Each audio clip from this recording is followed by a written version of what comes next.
Yes, good afternoon, my fans out there. I am your regular lecturer on chemistry on social media. My name is Dr. D.I. June. Uh, in our last lecture or our previous lecture, we dealt on calculation on Sal's law,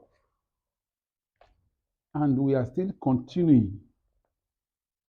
We'll take one more calculation on Sal's law before we proceed to other areas of the subject matter.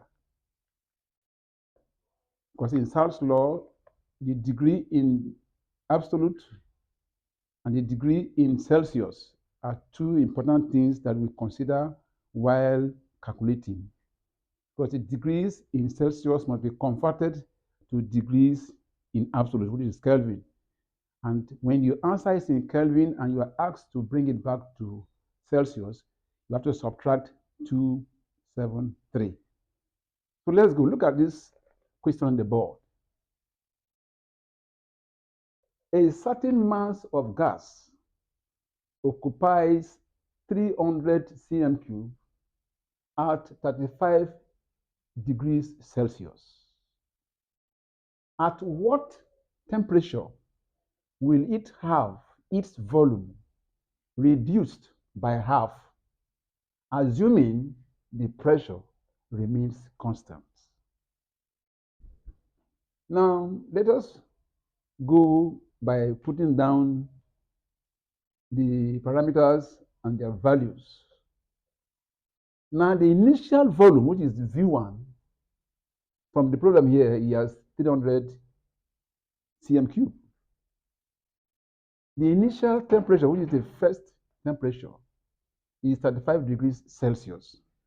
Converting this to Kelvin, you add 273, and that gives you 308 Kelvin. Then the final volume is 150 cm cube. Now, how do we get the 150 cm cube? Look at the question here. Say, at what temperature will it have its volume reduced by half? So if the initial one was 300, so half of 300 is what? 150. That's how we get 150 here. Now, the final temperature T2 is what we shall determine.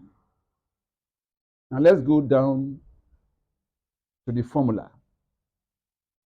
Sal's law is defined by what? This equation, V1 over T1 equal to V2 over T2. Now, if you cross multiply this equation, that is V1 multiplying T2 and then V2 multiplying T1, see it here, V1 times V2 equal to V2 times T1. That is cross multiplication. This versus this, this versus this. And what you have here. So V1 T2 equal to V2 T1. Now we are looking for the final temperature. So making T2 as the subject of the equation, so now becomes what? Dividing all sides by V1. So now V2 T1 all over V1. Taking T2 out, this T2 now will be equal to V2 T1 all over V1. Now substitute the values. Your V2, 150. Your T1, 308.